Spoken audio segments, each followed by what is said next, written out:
उसके दांव पेच कोई नहीं समझ पाता था। पर अब उसकी उम्र बढ़ने लगी। उसे दिन रात चिंता रहती कि उसके रहते राजकुमार राज्य संभाल लें। गुरुजी, अपनी विद्या का प्रयोग करके बताओ कि किस राजकुमार को राजा बनाया जाए। महारानी, आपके तीनों बेटों में से। गुरुजी, आपको कितनी बार कहा है, हमारे 3 नहीं 2 कुमार हैं। ये बार बार तीसरा कहाँ से आ जाता है?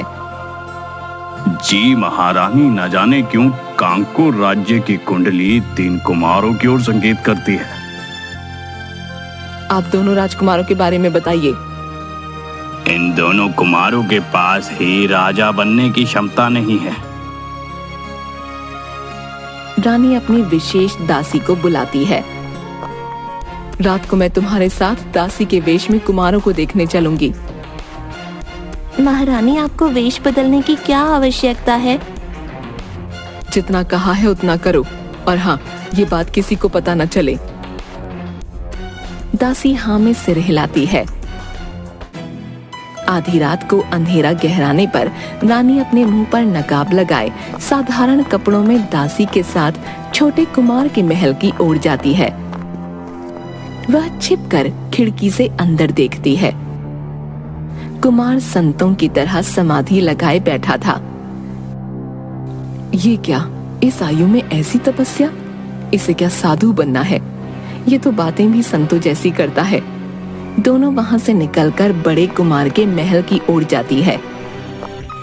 कुमार सबसे छिपटा हुआ नगर की ओर जा रहा था। रानी और दासी उसका पीछा करते हुए। ये कहाँ जा रहा है? मधुशाला। क्या? जी महारानी, बड़े कुमार को शराब पीने की लत है। जब से आपने महल में मधुशाला पर पाबंदी लगाई है, बड़े कुमार मधुशाला जाकर पीते हैं। मधुशाला में कुमार खूब शराब पीता है। वह न केवल पीता है बल्कि नशे में मेज पर खड़ा होकर नाचने लगता है, फिर रुपये उड़ाने लगता है। महारानी, क्या आप इन्हें राजा बनाना चाहती हैं? तुम्हारा क्या विचार है? आप इन्हें राजा नहीं, भांड बना दीजिए। जबान संभाल कर, भूलो मत वह एक राजकुमार है। आजकल तुम्हारी जबान ज्यादा ही चलने लगी है। क्षमा महारानी। दोनों मधुशाला से निकलकर वापस महल की ओर जाती हैं। तभी रानी चलते चलते अचानक रुक गईं। क्या हुआ? आप ठीक तो हैं? रुक क्यों गईं? कितने दिनों बाद खुली हवा का आनंद मिला है। राजमहल कहाँ भागा जा रहा है? चलो नगर घूमते हैं। इतनी रात के अंधेरे में? मेरी दासी होकर डरती हो? नहीं नहीं, चलिए। दोनों लोगों की नजरों से छिपकर नगर में घूमती हुई एक पेड़ के नीचे रुककर ठंडी हवा का आनंद लेती हैं। कितना अच्छा लग रहा है। चुप रहो। दासी चुप हो जाती है। बिल्कुल सन्नाटा छा जाता है। रानी कान पर हाथ लगाकर कुछ सुनने का प्रयास करती हुई तलवार की आवाज आने की दिशा की ओर बढ़ जाती है। दासी उसके पीछे चलती है। दोनों देखते हैं कि मैदान में एक नवयुवक तलवार चलाने का अभ्यास कर रहा था। दोनों छिपकर उसे देखने लगीं। उसकी तलवारबाजी देखकर रानी से रहा नहीं गया और उसने युवक के दाईं ओर पड़ी 2 अतिरिक्त तलवारों में से एक उठा ली।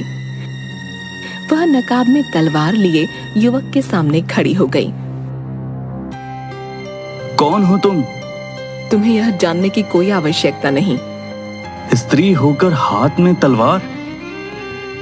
क्या तुम कांकुर की महारानी को नहीं जानते? वह भी तो एक स्त्री है। युवक उसकी बातें सुनकर हंसने लगता है। चलो मुकाबला करो। क्षमा, मैं स्त्रियों पर वार नहीं करता। वार नहीं करते या डर गए कि एक स्त्री से हार जाओगे? चलो, तुम्हारी गलतफहमी मैं अभी दूर कर देता हूँ। दोनों तलवार से एक दूसरे पर वार करते हैं। रानी तलवारबाजी में युवक पर भारी पड़ती है। युवक उसकी वार देखकर हैरान हो जाता है। तभी रानी ने इतनी शक्ति से युवक